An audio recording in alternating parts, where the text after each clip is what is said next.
እንደው የስምንተኛው ሺህ ማህፀን ምን ወልደን ምን ትተን እንሄድ ይሆን?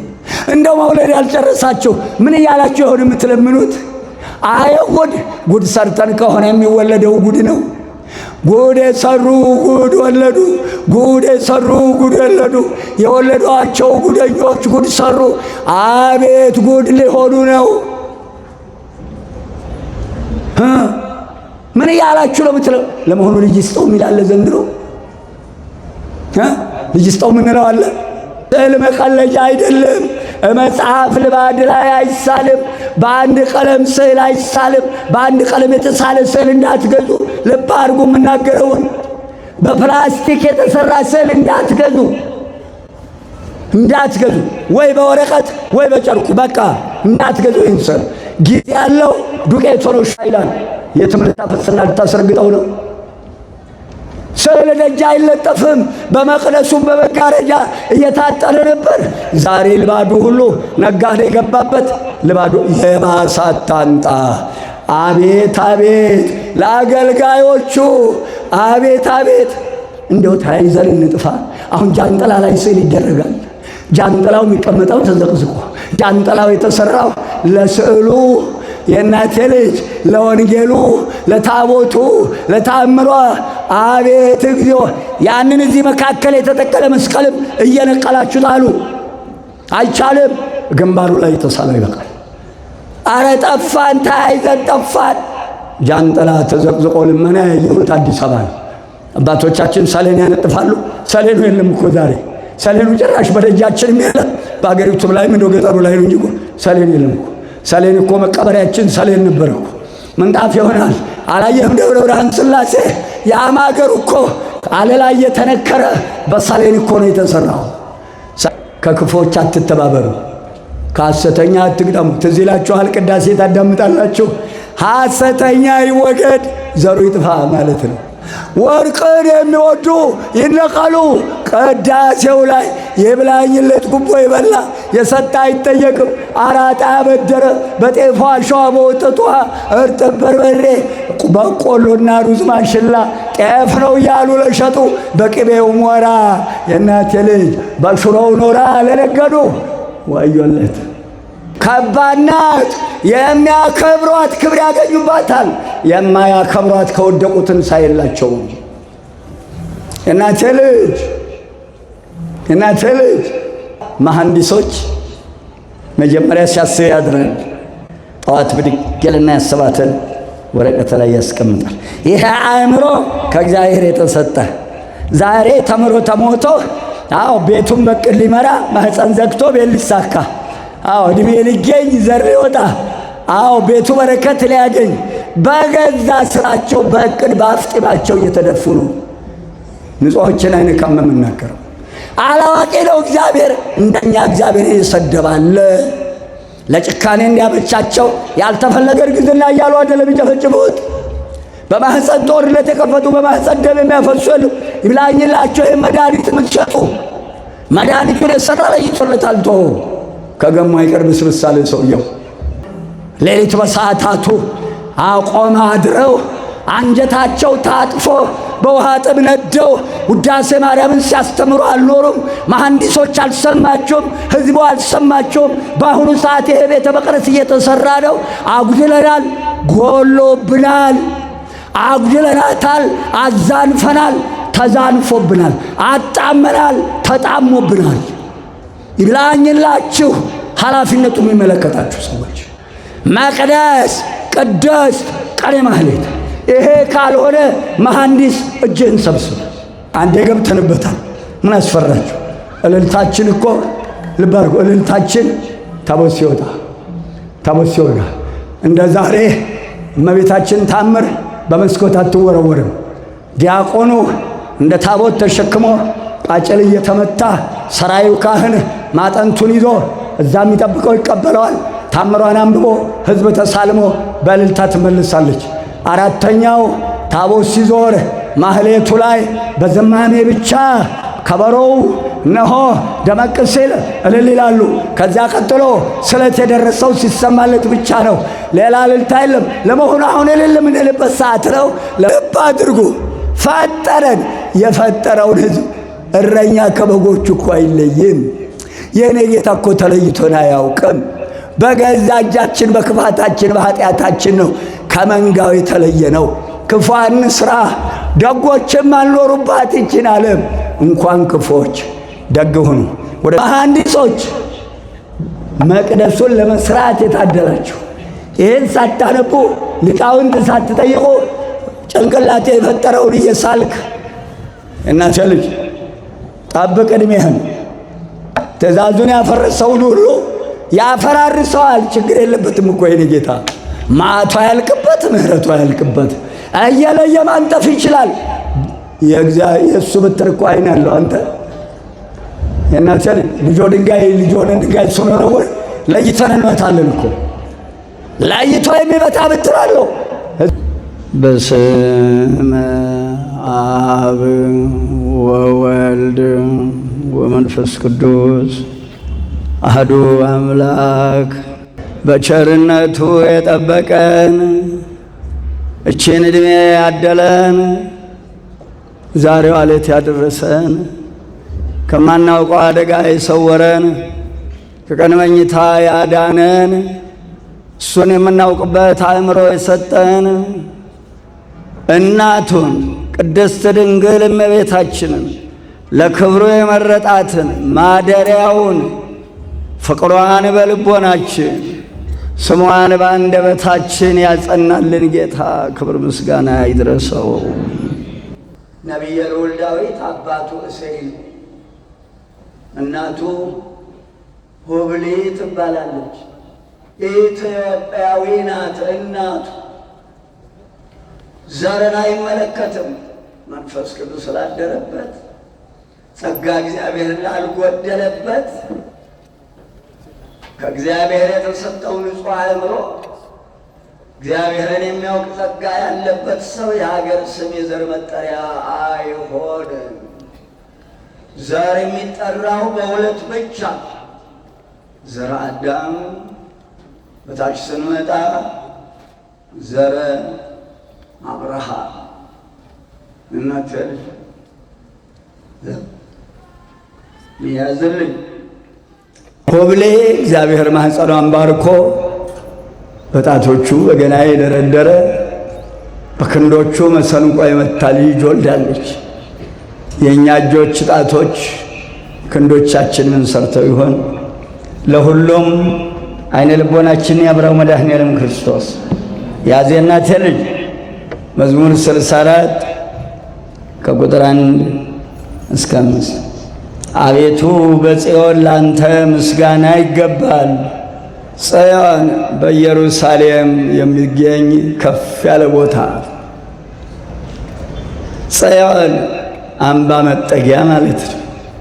ለጊዜው ነቢየ ልዑል ዳዊት ቤተ መንግሥቱን በጽዮን ተራራ ሰርቶ ጠላቶቻቸውን ቁልቁል እያዩ አምባ መጠጊያ ሆናቸው ጠላቶቻቸውን እንዳሸነፉ ይኖሩ ነበር።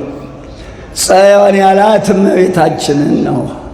ማደሪያው ናትና በረከቷን ያድለን እግዚአብሔር፣ በጸጋዋ ይጠብቀን። የእናቴ ልጅ አቤቱ ላንተ ጸሎት ይቀርባል፣ ለሌላ ማን እንቀርባለን? ጸሎት እኮ ከእሱ ጋር መነጋገር ነው፣ ራስን አደራ መስጠት ነው። ይህም ቤተ ክርስቲያናችን በሥርዓት ታስተምራለች። ሥጋ ሁሉ ጸሎትን ወደምትሰማ ወደ አንተ ያቀርባል። የእናቴ ልጅ ጆሮ ባይኖረው መስሚያ ለእኛ ጆሮ አይሰራም ነበር። ነቢየ ልዑል ዳዊት አሁንም መዝሙር 93 ላይ እግዚአብሔር እግዚእ መስተበቅል፣ እግዚአብሔር መስተበቅል ገሃደ፣ የበቀል አምላክ ሆይ ተገለጠ። እግዚአብሔር የበቀል አምላክ ነው። የበቀል አምላክ ተገለጠ።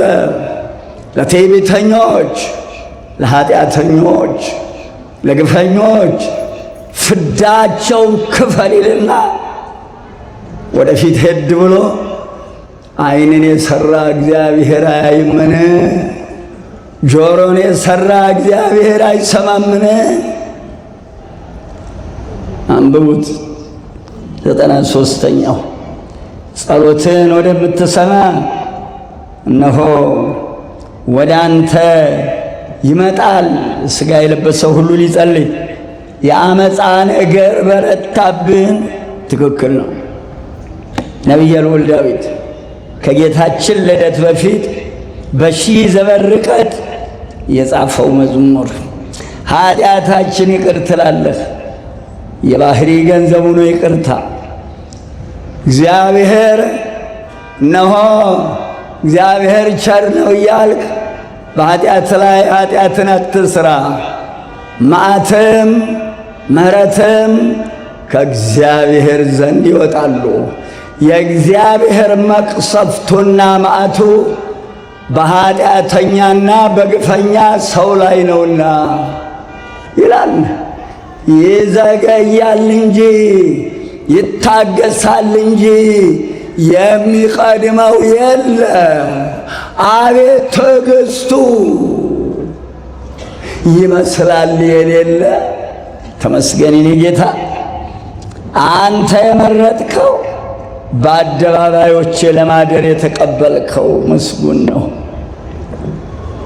በአደባባዮች አውደ ምሕረት ነው የሚባለው። ይሄ ግቢዋ ሙሉ አውደ ምሕረት፣ የምሕረት አደባባይ። የእነኛ የዘፋኞቹ የሚገርመኝ የሚዘፍኑ መንግሥተ ሰማያት አይገቡም እያለ ሲዘፍን ማደሩ ይደንቀኛል። የሚሰክሩ መንግሥተ ሰማያት አይገቡም። ቅዱስ ጳውሎስ ዕብራውያን 11ኛው ላይ አበስቶ የሚጠጣ መንግሥተ ሰማያት አይገባም ይላል። አቤት ጉድ! ይህ እየተጽፎ እያለ እንዲህ መሆናችን ያሳዝነኛል። እግዚአብሔር ያጥናሽ። ይህ አደባባይ የምሕረት አደባባይ ነው። ዛሬ እሱ ፈቅዶ በዚህ በምሕረት አደባባይ እንድንገናኝ የፈቀደ ጌታ ምሕረቱን ያድለን፣ ይቅር ይበለን። ከቤት በረከት እንጠግባለን። ክብር ምስጋና ይግባው። የበረከት ቤት፣ የታደለች ቤተ መቅደስ እሱ ዙፋኑ ያደረጋት በእርሱ ትእዛዝ የተሰራች፣ አቤት መጣበታለሁ፣ በእርሱ ፈቃድ የተሰራች ቤተ ክርስቲያን የወንጌሉ በረከት፣ የጠበሉ በረከት፣ አቤት የዕጣኑ በረከት ትዝ ይላችኋል። አንድ አባቶቻችን የሚናገሩት አለ። ቦሄ ካለፈ የለም ክረምት፣ ጨርስልኝ ቶሎ በላ። ሊቀ መላኩ የለም እንዴ ሰው ቦሄ ካለፈ የለም ክረምት፣ ዶሮ ከጮኸ እንዲህ ብያለሁ እኔ ደግሞ ህዳር ከታጠነ የለም በሽታ፣ መልአኩን ላከው የሰራዊት ጌታ። አንፈራም ከእንግዲህ አለ የኛ ጌታ። ክብር ምስጋና ይግባው መድኃኔዓለም ክርስቶስ። ህዳር ሲታጠን ተረት አይደለም እኮ አንተ የእናቴ ልጅ አንተ ወገኔ፣ ህዳር 12 ቀን ዳታንና አቤሮን እናቴ ልጅ ራሳቸውን ካህናት ነን። ክህነት ከላይ አልተሰጣቸውም ብላኝ አዳምጥ። በዚህ መስታወትነት ራስህን ክህነት ከላይ ነው። ከላይ ሳይሰጣቸው ካህናት ነን አሉ። ከላይ ሳይሰጣቸው ቅዱሳን ነን አሉ። ሙሴ አሮን የተሾሙት ከእግዚአብሔር፣ እነዚህ ራሳቸውን ሾሙ። እንዲህ አድርገህ የፉዱን ሥራ ማጠኛውን ልብሰ ተክህኖውን እንዲህ አድርገህ ግባ። ይህ ሁሉ ከእግዚአብሔር ተነግሯቸው ጽናውን አዘጋጅተው ስንት ሻኩራላው እንደሚደረግ ሁሉ ተነግሮ ሙሴና አሮን ልክ እንደ ሙሴ እንደ አሮን ጽናውን አሰሩ። አቤት ድፍረት! አቤት ድፍረት! በድፍረት ለበሱ። ልብሳቸውን ያሰፉትን ጽናውን ያዙ። ሰተት ተብለው ገቡ። ማጠንት ጀመሩ። መጀመሪያ ግን ልዑል እግዚአብሔር ሙሴ ከእነኚህ ሰዎች ተለዩ አላቸው። ያደላቸው ተለይተዋል። አሁንም ገቡ። ላሳጥረው ማጠንቱን ጀመሩ። የዕጣኑን በረከት ለማግኘት የቅዳሴውን በረከት የሥጋውን ደሙን በረከት በዚህ አውደ ምሕረት ለማግኘት ከዚህች ቤተ ክርስቲያን የበረከት መሆን የበረከት ቦታ ነች ማለቴ ነው። ለዛ ምሳሌ ነው ያመጣው። ከዚያ በኋላ ሙሴ ልክ እነሱ ሸሽተው እያለ መንፈስ ቅዱስ ልብሳቸውን ሳይነካ ረቂቅ ነው፣ በልብሳቸው ውስጥ ገብቶ አነደዳቸው፣ ለበለባቸው። ረቂቁ መንፈስ ቅዱስ ሊወድቁ ሲሉ ትንሽ ሲቀራቸው ለመውደቅ እየጎተትክ እያወጣ ልብሰ ተክህኖን አውጣው። ጽናውን ዕጣኑ ነክቶታል። መሠዊያ ሥራው አውጥቶ ሲጨርስ ምድር ተከፍታ ውጣቸዋለች። እችን ቤተ መቅደስ የሚያከብሯት እንጂ የሚደፍሯት ሰዎች አይጠቀሙባትም። አሁንም ዝም ብሎ ያያል። ይብላኝላቸው በዳታንና በአሮን በቆሬ ልጆች መንገድ ላይ ሄዱ ለደፈሯት የእናንተ ልጅ። ከዚያ በኋላ ሕዝቡ እንደነዚህ ሰዎች እኛንም መሬት ከፍታ እንድትውጠል ሊያደርጉ ነው ብለው በሙሴና በአሮን ላይ አጉረምርመው ሸሹ። እነዚያ ሲሰምጡ ከእግዚአብሔር ዘንድ እሳት ነደደች። 14,700 ሰው አለቀ። ዘኍልቍ 16 ወዲያውኑ ሙሴ ወደ እግዚአብሔር ጮኸ። ሙሴ ሙሴ ቶሎ በሕዝቡ መካከል ማጠንት ጣሉ አላቸው። የማጠንቱን በረከት እንድንቀበል ከቤትህ በረከት ዕጣኑን፣ ከቤትህ በረከት ጠበሉን፣ ከቤትህ በረከት ሥጋውን ደሙን፣ ከቤትህ በረከት ወንጌሉን ልንቀበል ነው የመጣ ነው። ከዚያ በኋላ ልክ ማጠንቱን ሲጀምሩ 14,700 ሰው አለቀ። ወዲያውኑ በሽታው ቆሟል። ኅዳር ሲታጠን ይሄ ነው፣ ተረት አይደለም፣ ወንጌላዊ ነው። ዘኍልቍ 16 ምዕራፍ ወንጌል እኮ ነው። ተዋህዶ የእናቴ ልጅ አባቶቻችን ሰው ሰራሽ ሥርዓት አላወረሱንም። ሌላው ቀርቶ ነጠላ የለበሳችሁ ሰዎች ከጥለቱ መጨረሻው መጀመሪያም ይሆን መጨረሻው ጥለቱ ሸማኔው ወደ ቀኝ ይጀምራል ሲወረውር፣ ወደ ግራ ወደ ቀኝ ይጨርሳል። 3 ጊዜ ከሆነ 3 የጥለቱ ማፈኛ ሲጀምርም በ3 የሚጀምሩ ሥላሴ የሚጨርሱ ሥላሴ ተረት አይደለም። ሥላሴን ይናገራል ነጠላው። በ7 በ5 በ3 ነው ማፈኛው የሚሰራው። 3 ቢሆን የሚጀምሩ ሥላሴ የሚጨርሱ ሥላሴ፣ 7 መሆኑ በ7ኛው ዙፋን ዙፋንህን ዘርግተህ በ7ኛው ዙፋን በ7ኛው ሰማይ የምትጠብቀን ጌታ ማለት ነው። ሰው ሰራሽ ሥርዓት አላወረሱንም። ታው በአእምሮ እንሆን። ዳታንና አቤሮን በገዛ ራሳቸው ያመጡት ጦስ እግዚአብሔር በሙሴ አድሮ የሰራትን ደብተራ ኦሪትን ደፈሩ። እግዚአብሔር አምላክ ምድር እንኳን እንድትሸከም እድል አልሰጣቸውም። ሰምጠዋል። ራሳቸውን የሾሙ አልተጠቀሙም። ይብላኝላቸው በዚች መንገድ ላይ ሄዱ። ነግሬሃለሁ፣ ይዘገያል እንጂ የሚቀድመው የለም። ትዕግሥቱም ንስሐ እንድንገባ ነው። አንገታችን የተፈጠረው ዞሮ ለማየት ነው። እስከ ዛሬ ድረስ ያሉትን ዘመናት ችን ቤተ ክርስቲያን የደፈሩ ምን እንደሆኑ ዞር ብሎ ማየት ነው። የአባቶቻችን አምላክ ከእኛ ጋር ይሆን። የእናቴ ልጅ ዳዊት ከዚህ ይቆያል። ያገናኘን ጌታ ተመስገን። 79 ዓመተ ምህረት ዋንዛው ጋር ነው ጉባኤ የጀመረው። የመጨረሻ ልብ አድርጉ፣ የመጨረሻ 80 ዓመተ ምህረት ጥር 8 ቀን መጥቼ እዛች ጋር አልቅሼ ቁጭ እንዳልኩ ቀሲስ መኮንን አሁን አሜሪካን ያለው ያ ሕፃን ቁጭ ብሏል።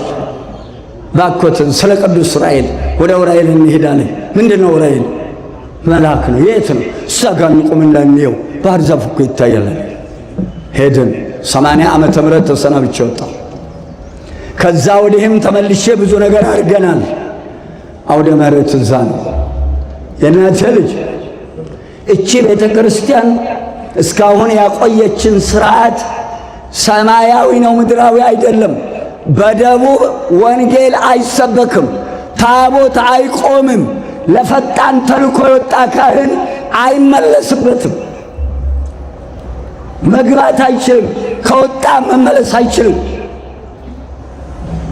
ቀስ እየተባለ ስራችን እየነቀሉት ነው። የሚነቀለውን እናያለን። ሌላው አሁን ራሱ እዚህ ያየሁት ልብ አድርጉ። ሰውነቴ እየተንቀጠቀጠ ነው ወንጌሉን ያስቀመጥኩት። እስቲ ጥንታውያን አብያተ ክርስቲያናት ልዩ መስቀሉ የሚቀመጠው እዚህ ጋር በቃ መስቀል እስራ አይደረግም። ረገጥኩ ማለት ነው። መስቀል ረግጦ ጥቅም የለም። ይሄን ቦታ እስካሁን 3ኛ ቦታ 4ኛ ቦታ ማየቴ ነው። ታው አትሮንስ ስራ አይደረግም። መስቀል ላይ ነው። ታው ጠብቁ ቤተ ክርስቲያናችሁን። ሌላው አሁንም አጥብቄ አደራምነው ይህችን ቤተ ክርስቲያን ያቆየችውን ስርዓት ቀስ እያልን እንሄድበታለን። በረከቱም ቀስ እያለ እያነሳ ይሄዳል። ሕዝቅኤል 34 ምዕራፍ በጎቼን ከእንግዲህ በኋላ እናንተ አትሰበስቧቸውም፣ በጎቼን ራሴ ሰበስባቸዋለሁ። 34 ምዕራፍ ትንቢተ ሕዝቅኤል ሙሉን አንብቡት። ነግሮ ሲቸግረው መጨረሻ ላይ ሕዝብ ይነሳል። እግዚአብሔር ትልቁ ቁጣው ሕዝብ መንሳት ነው። ስለዚህ እናቴ ልጅ ቀስ እያላችሁ ይሄን ቦታ አስተካክሉ። እኛ ልክ ለድምፅ ማጉላው ለመሆን ታርበው እንደዚህ አስተካክለን እዛ አድርገን ልንጀምር ስንል ነው። ከዚያ በኋላ ከላይ ጉልላቱ ላይ ያለው መስቀል አነሱ። ከዛ ያን ድንጋይ ኮለኮሉ። ዝንጀሮ ጦጣ አንጥቶ ለቀቀበት። እዚህ ቆሜ ነው መቅደስ የገቡት ጦጣና ዝንጀሮ። ይህ ሁሉ አሳልፈናል እዚህ ቦታ ላይ። አሁንም እግዚአብሔር ይሁነን፣ መድኃኔ ዓለም ክርስቶስ ይሁነን። ለጠበል ቤቱም ብዙ ገንዘብ ተዋጣ። ግብፅ ሄድኩ፣ ስመለስ ተሰራ ተባለ። ያው እግዚአብሔር ከኛ ጋር ይሁን። ይቅርብኝ፣ ምንም ያደርግልንም፣ ይሄ አይጠቅመንም። ወደ ርዕሴ እገባለሁ። የምወረወረውን ኃይለ ቃሉን ጻፉ። የነገን እግዚአብሔር ነው የሚያውቀው። ርዕሳችን የሚወደኝ ቢኖር ቃሌን ይጠብቃል። አባቶቻችን ባቆዩ ስርዓት ግራ ቀኝ እንዳትሉ ምንድነው?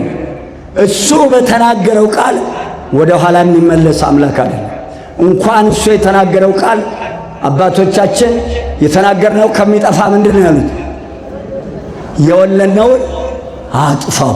ከልጅ በላይ ስጦታ እመቤታችን ብቻ ናት። እሷንም አባቶቻችን ጉልላቱ ላይ መሶበ ወርቅ አድርገው አስቀምጠዋታል።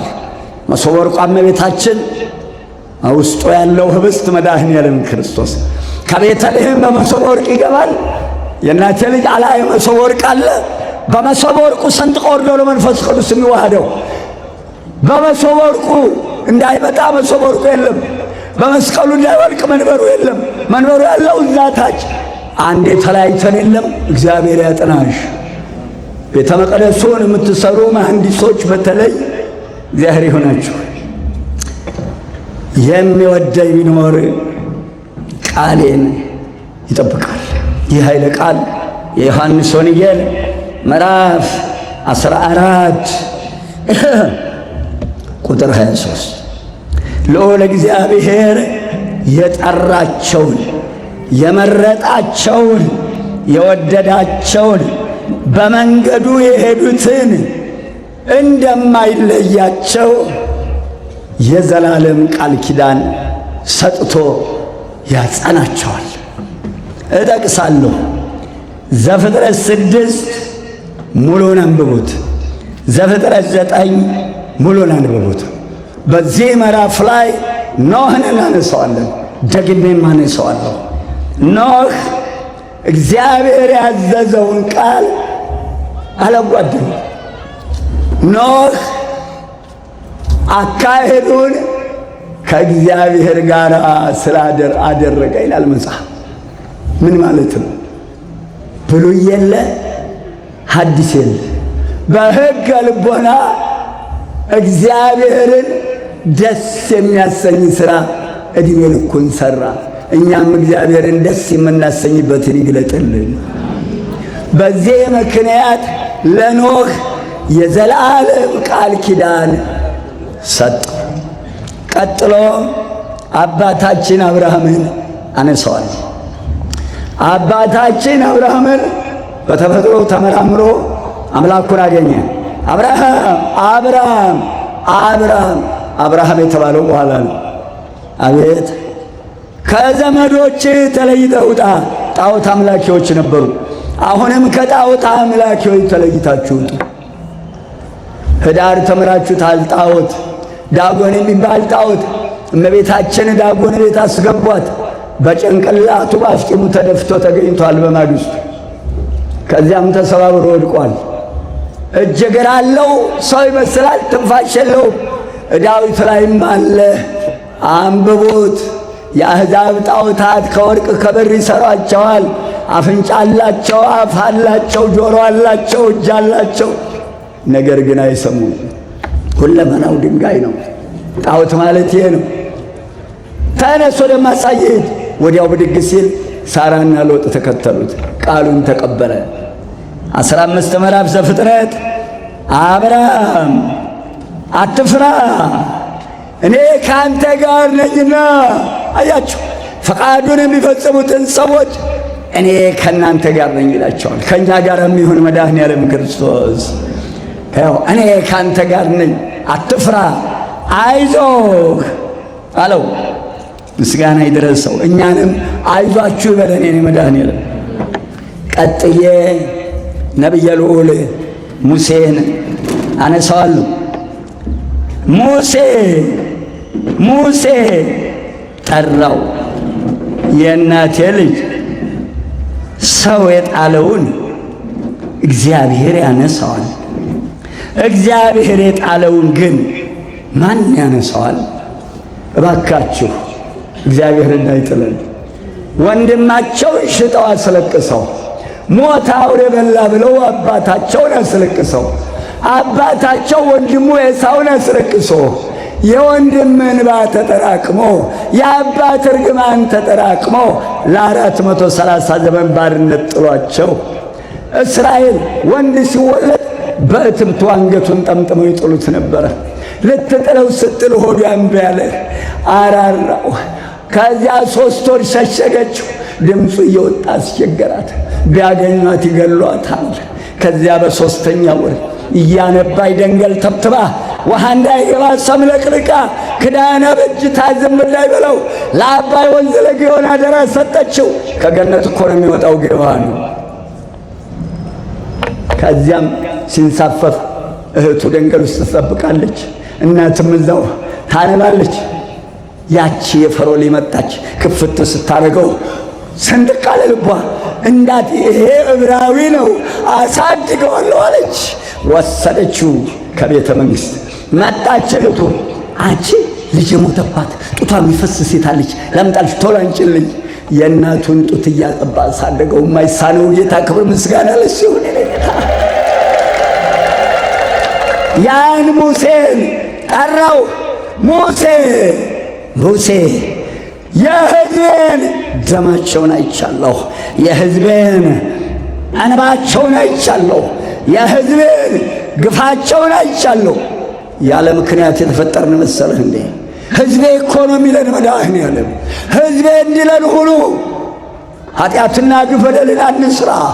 አባት መረር ሲለው ልጁ መጥፎ ሲሆን እንደወለደው እያወቀ ይሄ ልጅ ይችላል እሷም ምረር ሲላት ይሄ ልጅ ትለዋለች ምጧን ረንግታ ምጧን ትታ። ሕዝቤ ይለናል አለ ምክንያት አልተፈጠርንም። በአምሳሉ እኮ ነው የተፈጠርነው። ጥበቡን አካፍሎ እኮ ነው የፈጠረን። እናንተ ልጅ ብርሃንን እናይበት ዘንድ ብርሃንን ዙሪያዋን ግንብ ገንብቶ እኮ ነው ዓይንን ውሃውን ግንብ መሃል ነው እኮ ቁጭ አረጋት። አቤት ጥበብህ! ይህ ጥበበኛ አምላክ በጥበብ እኮ ነው የፈጠረን። አስተውሉ እናንተ ልጅ የሕዝቤን ግፋቸውን፣ የሕዝቤን እንባቸውን፣ የሕዝቤን ደማቸውን አይቻለሁ። ከአስገባሪዎቻቸው ግብፃውያን የተነሳ የሚደርስባቸውን ግፍ አይቻለሁ። ሂድ ሕዝቤን ታወጣለህ አለው።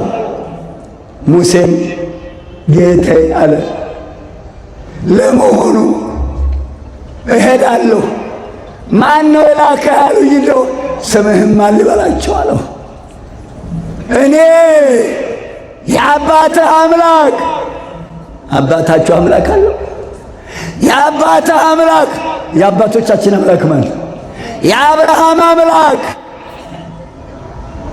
አቤት የኔ ጌታ የእስራኤል አምላክ ነኝ። ያለና የሚኖር ነው በላቸው። ያለና የሚኖር አሁንም ያለ ሁሉን አሳልፎ የሚኖር አምላክ ነኝ በላቸው አለው። ሂድ አትፍራ፣ ካንተ ጋር ነኝ አለው። ምስጋና ለእሱ ይሁን። ሌላ ምን እንላለን? ያዜናቴ ልጅ ኢያሱ መጽሐፈ ኢያሱ ምዕራፍ 1 ከቁጥር 1 እስከ 9 ታነቡታላችሁ። ይህ እግዚአብሔር 175 ጊዜ ቃል በቃል ያነጋገረው ሙሴ አረፈ፣ ሞተ። ኢያሱ ደቀ መዝሙሩ ነበር። ከሙሴ ሥራ አይጠፋም። ቅዱሳንን ያገለገሉ ከቅዱሳን ስር የማይለዩ አንድም የወደቀ የለም።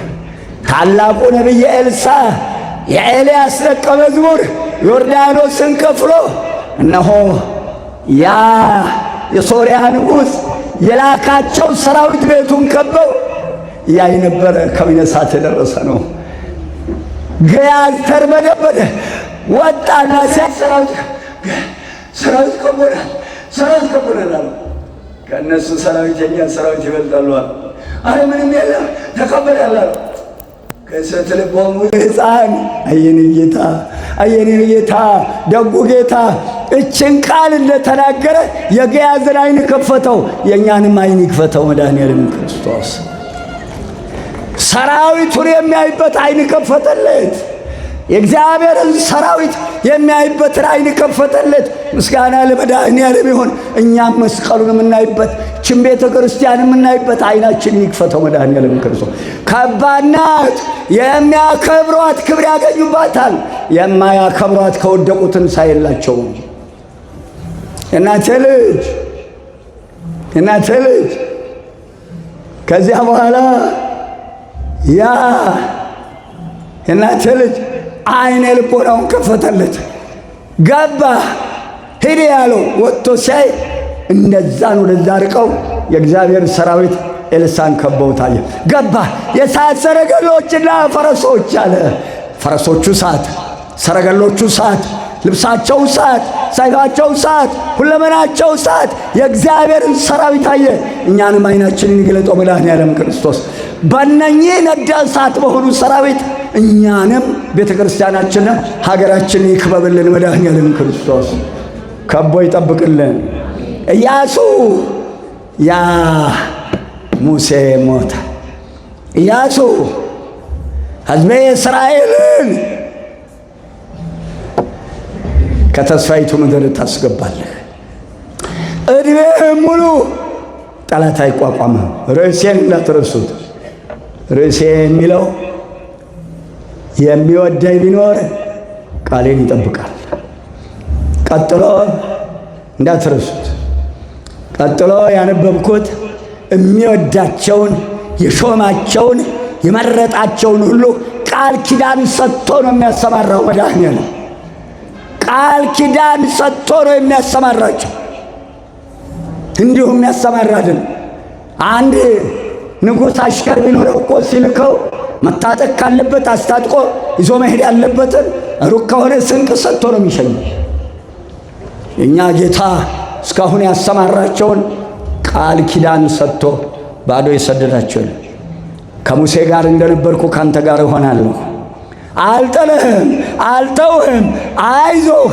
ነገር ግን የነዚህን ሕግ ቃሎች የዚህን ሕግ ቃሎች መጽሐፍ ላይ የተጻፈውን ሕግ ከአፍህ አትለይ፣ በቀንም በሌሊትም እነዚህን ሕጎች ጠብቅ።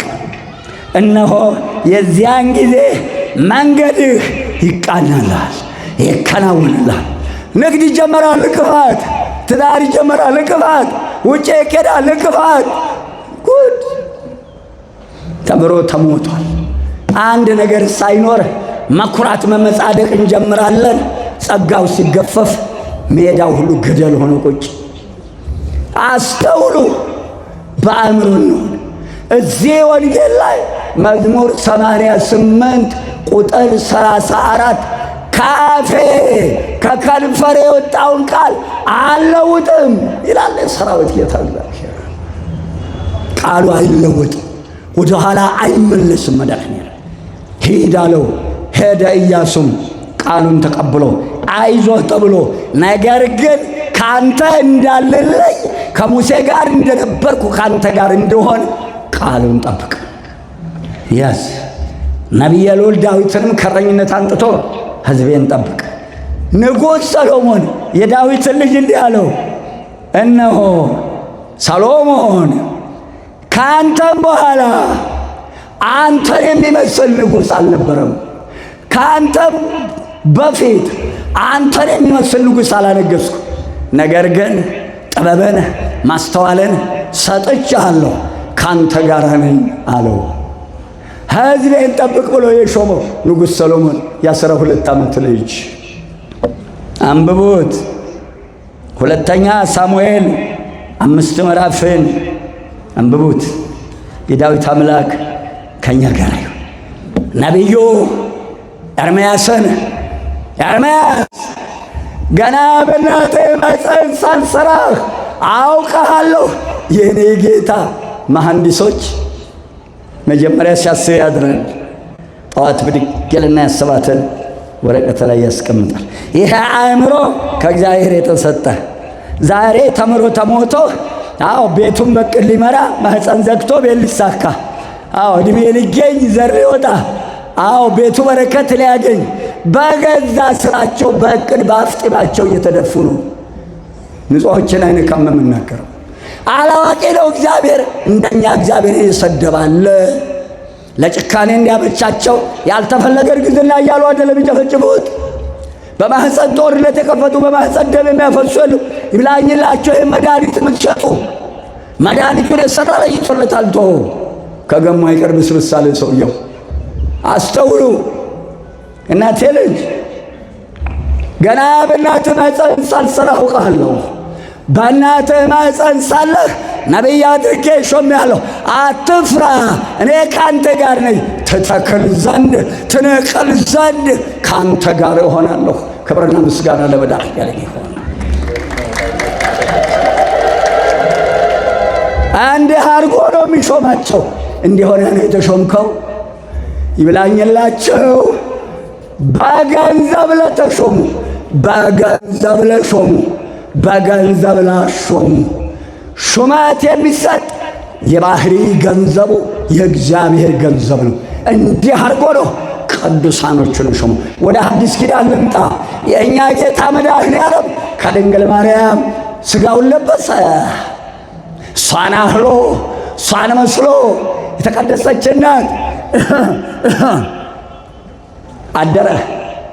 የእኛ ጌታ ዮሐን ሐዋርያትን 10 ምዕራፍ ማቴዎስ ጠራ። ወደ ዓለም ሁሉ ሂዱ፣ ወንጌልን ስበኩ። ወደ ዓለም ሁሉ ሂዱ። በአራቱም ማዕዘን 4 ማዕዘን መስቀል ስሩ የሚል የለም። ይብላኝላችሁ። 4 ማዕዘን መስቀል ሕያው እግዚአብሔርን ክህደት ነው። እንዴት እያደረጉ አለማመዱን መሰላችሁ? አክሊሉ ላይ 4 ማዕዘን ማህተም ለመሆኑ እንደው አባቶቻችን መስቀል መሃል አናት ላይ አድርገው አይታችሁ ታውቃላችሁ? እንደው ምንድነው የሆነው? መሃል አናት ላይ ይደረጋል መስቀል። ጉልላቱ ላይ ነው የሚቀመጠው። ቀስ አሉና 4 ማዕዘኗን ማስቀመጥ ጀመሩ። ግንባር ላይ ነው ያለው መስቀል። ልብ አድርጉ የሚሰሩትን ስራ። 4 መስቀል 4 ማዕዘን መስቀል ማለት ምስል ነው። ይኸውም በምስራቅ ላይ የተሰቀለው የኛ ጌታ። ይሄ ነው አቀማመጡ። በዚህ በር ሲሰራ እንዲህ ተደርጎ አይቀመጥም። በምንም አይነት መስቀል አቅጣጫውን አይለውጥም። መንበር ሲሰራ በምስራቅ ሐረግና 1 መስቀል፣ በምዕራብ ሐረግና 1 መስቀል፣ ሰሜንና ደቡብ ላይ መስቀል ይሰራል። አቅጣጫውን እንዳይለወጥ የኛ ጌታ በ4 ማዕዘን ስበኩ አለ እንጂ 4 ማዕዘን መስቀል ብለህ ምስል ጎልት ብሎ አልተናገረም። የኛ ጌታ ይብላኝላችሁ።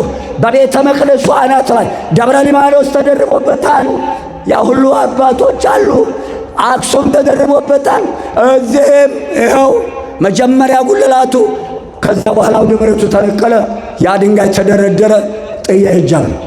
አስተውሉ። የእናቴ ልጅ መረጠ። በ4ቱ ማዕዘን ሄዳችሁ ስበኩ፣ ድውይ ፈውሱ፣ ለምጽ አንጹ፣ ሙት አንሱ። ማቴዎስ 28 ከ19 እስከ 20 እኔ ያስተማርኳችሁን ትምህርት እያስተማራችኋቸው ደቀ መዛሙርቴ አድርጓቸው፣ እስከ ዓለም ፍጻሜ ድረስ እኔ ከእናንተ ጋር ነኝ። ክብር ምስጋና ይግባህ የኔ ጌታ የኔ መድኃኒት። እነዚህ ዛሬ በአባቶቻችን ሐዋርያት ዘንድ የተሾሙ ካህናት ይኸው ቃል ኪዳኑ ሙሉ ነው። አባቶቼ ምስጋና ይድረሰው ይላክናል። እስከ ዓለም ፍጻሜ እኔ ከእናንተ ጋር ነኝ። ድውይ ፈውሱ፣ ለምጽ አንጹ፣ ጠበል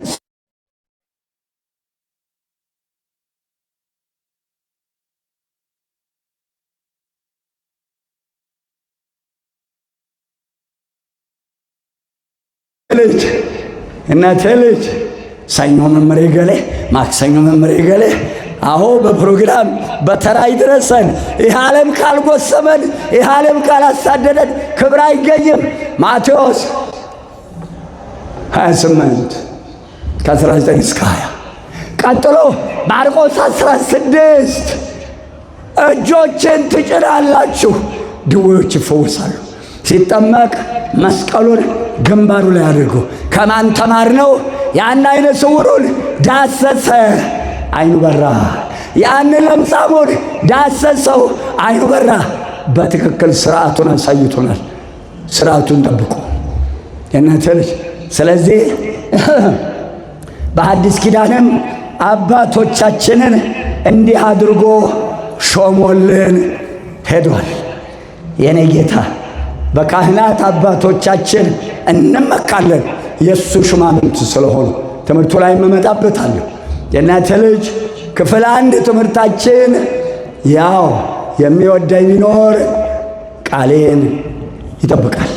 የአሁኑ ርዕሳችን ደግሞ እነሆ በመካከላቸው አድር ዘንድ መቅደሴን ስሩልኝ፣ እንደማሳይህ አድርገህ ሥራ። በመካከላቸው አድር ዘንድ ልብ አድርጉ። ፈጠረን። የፈጠረውን ሕዝብ እረኛ ከበጎቹ እኮ አይለይም። የእኔ ጌታ እኮ ተለይቶን አያውቅም። በገዛ እጃችን በክፋታችን በኃጢአታችን ነው ከመንጋው የተለየ ነው። ክፉን ሥራ ደጎችም አልኖሩባት ይችን ዓለም። እንኳን ክፎች ደግ ሁኑ። ወደ ትምህርቱ ገባለሁ።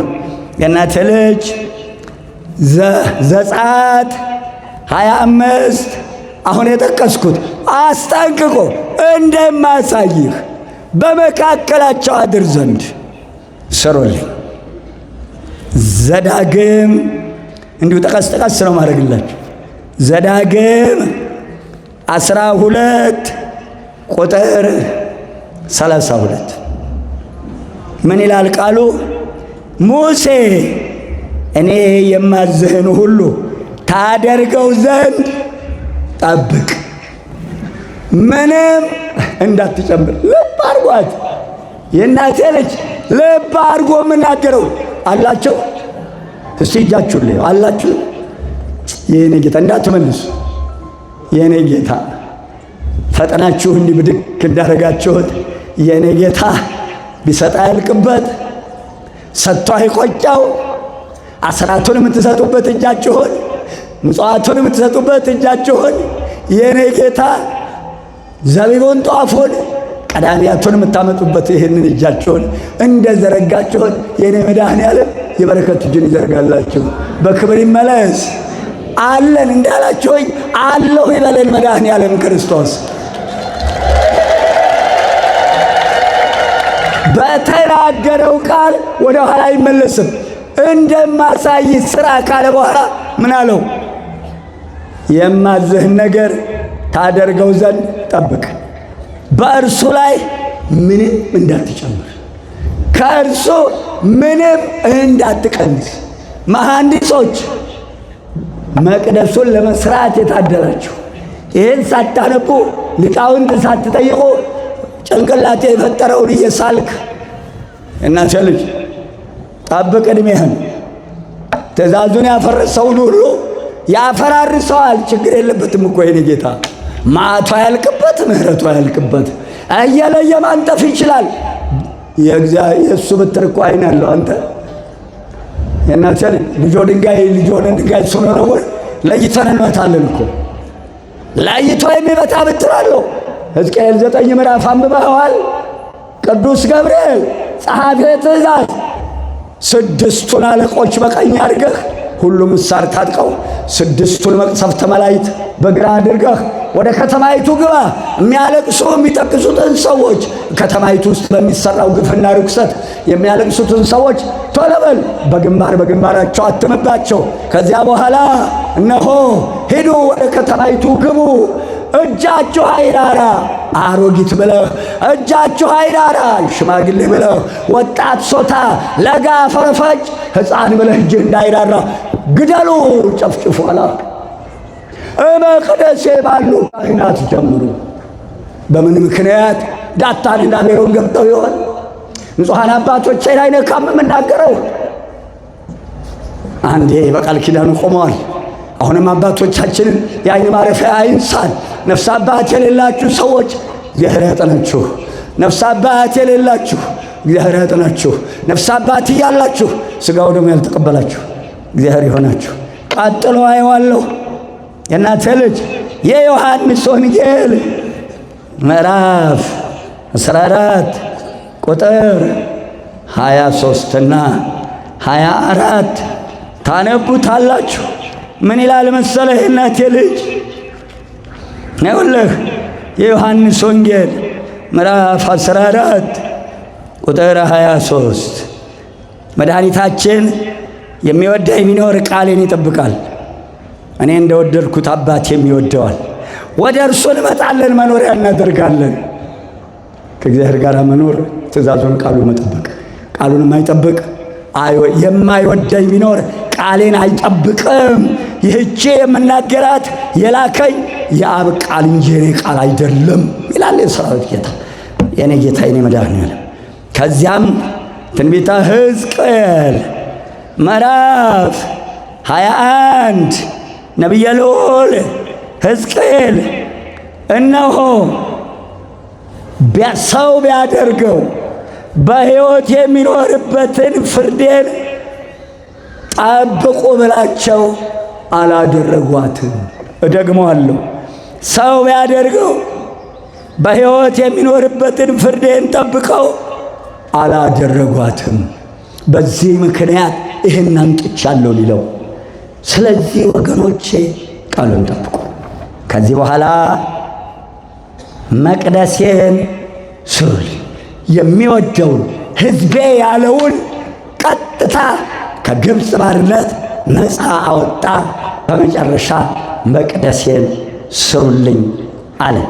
የሚወደውን ሕዝብ ለመባረክ በሚወደው ሕዝብ መካከል እንዲገኝ ይህቺ ቤተ መቅደስ መቼ ተመሰረተች? ይቺ ቤተ መቅደስ መቼ ተመሰረተች?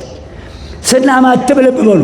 ቤተ ክርስቲያን ስንመጣ በስመ አብ ወወልድ ወመንፈስ ቅዱስ አሐዱ አምላክ አምሳለ ኢየሩሳሌም ቅድስት ተዋሕዶ ቤተ ክርስቲያን ሰላም ለኪ። አምሳለ ኢየሩሳሌም እቺ ቤተ መቅደስ የኢየሩሳሌም ሰማያዊት ምሳሌ፣ የእመቤታችን ምሳሌ። እመቤታችን በሥላሴ ስንት ዓመት ኖረች? የሥላሴን ዘመን ማወቅ አይቻልማ። አባቶቻችን ሥላሴን በአረጋዊ ምሳሌ አድርገው ሳሉ። ስዕል መቀለጃ አይደለም። መጽሐፍ ልባድ ላይ አይሳልም። በአንድ ቀለም ስዕል አይሳልም። በአንድ ቀለም የተሳለ ስዕል እንዳትገዙ። ልብ አድርጉ የምናገረውን። በፕላስቲክ የተሰራ ስዕል እንዳትገዙ ወይ በወረቀት ወይ በጨርቁ በቃ እንዳትገዙ። ይንሰር ጊዜ ያለው ዱቄት ሆኖ ይላል።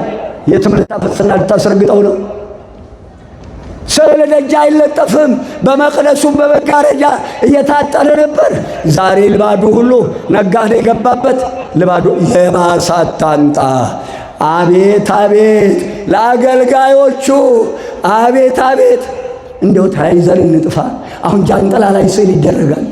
ጃንጥላው የሚቀመጠው ተዘቅዝቆ፣ ጃንጥላው የተሰራው ለስዕሉ የእናቴ ልጅ ለወንጌሉ ለታቦቱ ለታምሯ። አቤት እግዚኦ!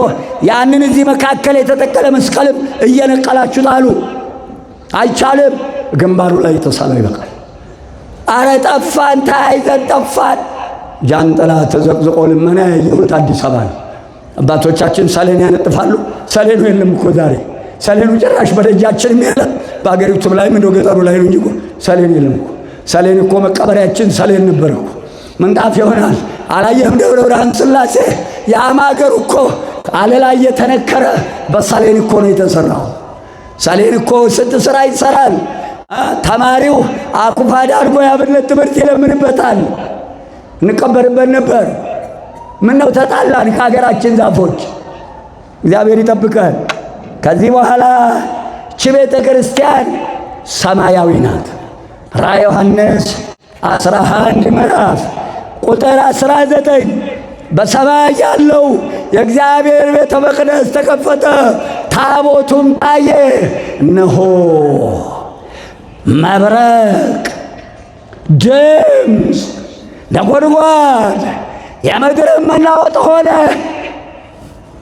ያችን በሰማይ ያለውን መቅደሱን ሙሴ እንደማሳይ ሥራ መምህር እኮ ነው መድኃኔዓለም ያስተምራል። መምህር እያሳየ ያስተምራል እኮ። ብረታ ብረት የሚሰራው እንጨት ሥራ የሚሰራው ሌሎችም ኦፕራሲዮን ሲያደርጉ ያ የቀደመው መምህር እየሰራ እኮ ነው የሚያሳየው። የኔ ጌታ እንደማሳይ ሥራ አለው። አሳየው ሙሴን። እቺ ቤተ መቅደስ ናት የምንጸልይባት። ራሱ ዙፋኑ ያደረጋት በውስጡ አገኛለሁ ብሎ ቃል የገባላትን መቅደስ ነው አባቶቻችን ሰርተው ያስረከቡን። ጉድለት የላትም። ላጎደሉ ወዮላቸው ይጠይቃል መድኃኔዓለም። ቃልን ለምን አጎደልክ? ቃልን ለምን ይሄ ዛሬ የምንሰማው ቃል ሰይፍ ነው፣ ከሁለት ፊት የተሳለ። እንዲህ ብለው ማጨድ ነው፣ እንዲህ ብለው ማጨድ ነው።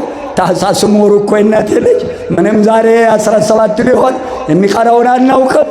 ገበሬው እኮ ታኅሳስ ነዶውን እያጨደ አውድማው ላይ ወስዶ ባሪያውን በዙሪያው አድርጎ ያርመሰምሰዋል፣ ያሄደዋል፣ ገለባውን ያዘረዋል። ገለባው ከአውድማው ውጭ ወደ ነፈሰበት ይሄዳል። ገለባው ወደ ነፈሰበት የሚሄድ ሁሉ ገለባ ነው። ከአውድማው ለመኖር ያብቃን እግዚአብሔር አምላክ። ከዚህ በኋላ የእናቴ ልጅ ይህችን ሰማያዊት ቤተ መቅደስ ሙሴ እነሆ የእናቴ ልጅ ይህችን ቤተ መቅደስ በሰማይ መታየቷ ጥንታዊነቷን፣ እውነተኛ የእግዚአብሔር ቤት መሆኗን፣ ስርዓቷ በውስጧ የሚደረገው የልብሱ አልባሳቱ፣ የታቦቱ ስርዓት ሁሉ ሰማያዊ ስራ፣ ሰማያዊ ትእዛዝ፣ ካህናቶቿ በሰማያዊ አምላክ የተሾሙ በልዕልና ያለ እግዚአብሔር የሾማቸው ሹመታቸው ሰማያዊ የሆነ በምንኩስና ያሉት ድንግልናቸውን ያጸኑ፣ በክህነት ያሉት ስርዓታቸውን የጠበቁ አባቶች የሚያገለግሏት ሰማያዊት መቅደስ ናት። ክብር ምስጋና ይግባው። ከዚህ በኋላ እነሆ ያችን ቤተ መቅደስ ወደ ምድር ሊያመጣት ፈለገ። የኔ ጌታ መጣ፣ ምድርን አየ። ምድርን ሲያይ አንድ ሰው አገኘ፣ ኖህ። የተወለደለት ቅዱስ ቅዱስ ብሎ እግዚአብሔርን ያመሰገነ የተወለደለት። አቤት እንዴት ያለው ማህፀን ነው! እንደው የስምንተኛው ሺህ ማህፀን ምን ወልደን ምን ትተን እንሄድ ይሆን? እንደው መውለድ ያልጨረሳችሁ ምን እያላችሁ ይሆን የምትለምኑት? አይ ጉድ ሰርተን ከሆነ የሚወለደው ጉድ ነው። ጉድ የሰሩ ጉድ ወለዱ፣ ጉድ የሰሩ ጉድ ወለዱ። የወለዷቸው ጉደኞች ጉድ ሰሩ። አቤት ጉድ ሊሆኑ ነው። ምን እያላችሁ ነው የምትለው? ለመሆኑ ልጅ ስጠው የሚላለ ዘንድሮ ልጅ ስጠው ምንለው አለ? ያዘናት ልጅ ወደ ምድር አየ፣ ኖህን አገኘ። ኖህ በዚህ ሕዝብ መካከል ጻድቅ ሆነህ አግኝቼሃለሁ። እንስሳውን፣ አራዊቱን፣ አዋፉን ጠቅላላ ምድርን በሙሉ ላጠፋት ነው። ምድር ግፍን ተሞላች። እያንዳንዱ መንገዱን አበላሽቶ ነበረ። ስለዚህ አንተም ቤተሰብህም የምትድኑበት ቶሎ ከጎፈር እንጨት ለይቶ መርከብ ሥራ አለው። ያዜናት ልጅ ለይቶ እንጨቱ ጎፈር የተለየ እንጨት መሆኑ የመስቀል ምሳሌ። ከዛፎች ሁሉ ጎፈርን እንደለየ ከሰው ልጆች ሁሉ ማደሪያው የምትሆን ድንግል ማርያምን ለየ። ባርኩ ጎፈር የመስቀል ምሳሌ፣ በመስቀል ተሰቅሎ የማዳኑ ምሳሌ። ከዚያም ጻድቁን እንዲህ አለው፣ የሰው ሁሉ ፍጻሜ ደርሷል፣ ቶሎ በል የምትድንበትን መርከብ ሥራ አለው። ሲሰራም ቁመቱን 300 ክንድ ልብ አድርጓት፣ አላጎደለም። ኖህ 300 ክንድ 30 ደምርበት 330 12 ቀንስ ውጤቱ 318 ልብ አድርጉ እናቴ ልጅ። ከዚያም ወደ ላይ ግድግዳውን 30 ክንድ ክፍሎቹን 3 ክንድ አድርገህ ሥራ። ጎኑን 50 ክንድ አድርገው። ከኔ ጋር ናቸው የእናቴ ልጅ ወገኔ፣ አክሊል የእናቴ ልጅ አላቸው። ተመስገን ጌታ። ልብ አድርጓት። ያችን መቅደስ እኛ መካከል ሊተክላት ፈለገ። ኖህ ጻድቅ ሆኖ ተገኘ። ከክፎች አትተባበሩ፣ ከሐሰተኛ አትግጠሙ። ትዝ ይላችኋል፣ ቅዳሴ ታዳምጣላችሁ። ሐሰተኛ ይወገድ ዘሩ ይጥፋ ማለት ነው። ወርቅን የሚወዱ ይነቀሉ። ቅዳሴው ላይ የብላኝለት ጉቦ የበላ የሰጠ አይጠየቅም። አራጣ ያበደረ በጤፏ አሸዋ በወተቷ እርጥብ በርበሬ በቆሎና ሩዝ ማሽላ ጤፍ ነው እያሉ ለሸጡ በቅቤው ሞራ የእናቴ ልጅ በሽሮው ኖራ ለነገዱ ወዮለት። እናቴ ልጅ እንስተካከል። 330 12 ቀን 318 በኖህ አብራክ 318ቱ ሊቃውንት ጸሎተ ሃይማኖትን ጽፈው የእኛ አባቶች 318ቱ ሊቃውንት አርዮስን ድል የነሱ አሐቲ ቤተ ክርስቲያን አሐቲ ጥምቀት ብለው የእኛ አባቶች ጸሎተ ሃይማኖትን ዞር ትሉናለች። እነዚህ በኖህ አብራክ ነበሩ። ቀጥሎ ቁመቱን ወደ ላይ 30 የእኛ ጌታ በ30 ዘመኑ ተጠመቀ። ጎኑን 50 ባረገ በ50ኛው ቀን መንፈስ ቅዱስ ላከልን። 72 ቋንቋ ተናገሩ። የተበተነውን የኖህን ልጆች በወንጌል እያስተማሩ ሰበሰቡ። 12 ቀንስ አለው። ቀንስ ማለቱ በስተኋላ ከ12ቱ ነገደ እስራኤል በስተኋላ 12ቱ ሐዋርያት በ12ቱ ሰዓተ መዓልት በ12ቱ ሰዓተ ሌሊት የእናቴ ልጅ በ12ቱ ወራት የሚያመሰግኑኝ በአብራክ ያሉ ልጆችህ ሲለው ልብ አድርጉ እስቲ። አብ ወልድ መንፈስ ቅዱስ ፊደሉ ስንት ነው? ቶሎ ቆጥረህ ንገረን። ቶሎ በል 12ቱ ዘወትር ካህናቶቻችን ሰማያውያን ሹማምንት እግዚኦ ክርስቶስ ስንት ናቸው? መስመሮቹ ስንት ናቸው? 12 በ12ቱ ሰዓተ መዓልት ሰዓተ ሌሊት በቀራንዮ ያፈሰስኩት ደሜን እግዚኦ መሐረነ ክርስቶስ እያላችሁ በ12ቱ ብልቶቻችሁ ስሜን የሚጠሩ ካንተ አብራክ አሉ ሲለው ከዚያ በኋላ ክፍሏን 3 አድርገው አለው። 3 መቅደስ፣ ቅድስት፣ ቀኔ ማህሌት። ሙሴ እንዴት አድርጎ ሠራ? አንቲ ውእቱ ደብተራ ዘቀዳሚት ውዳሴ ማርያም። አንድምታውን አንብቡት። አንደኛ ሙሴ ደብተራ ኦሪትን ታቦተ ጽዮን የነበረችበትን ቅድስተ ቅዱሳን የመቅደሱ ምሳሌ፣ ቅድስት የቅድስት ምሳሌ፣ ደብተራ ኦሪት የቅኔ ማህሌት ምሳሌ አድርጎ በ3 ሠራ። ያዘዘው 3 ነው። እግዚ ጌታ አብ የባሕሪ አባቱ ኄር መንፈስ ቅዱስ።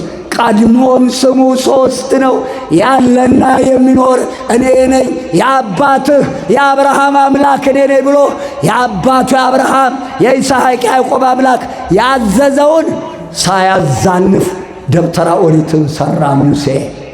የት ይገኛል? አንድምታ ትርጓሜ ውዳሴ ማርያም ላይ። አባቶቻችን አላስተማሩም? ሌሊት በሰዓታቱ አቆም አድረው አንጀታቸው ታጥፎ በውሃ ጥም ነደው ውዳሴ ማርያምን ሲያስተምሩ አልኖሩም? መሐንዲሶች አልሰማቸውም? ሕዝቡ አልሰማቸውም? በአሁኑ ሰዓት ይሄ ቤተ መቅደስ እየተሠራ ነው። አጉድለናል፣ ጎሎብናል፣ አጉድለናታል፣ አዛንፈናል፣ ተዛንፎብናል፣ አጣመናል፣ ተጣሞብናል።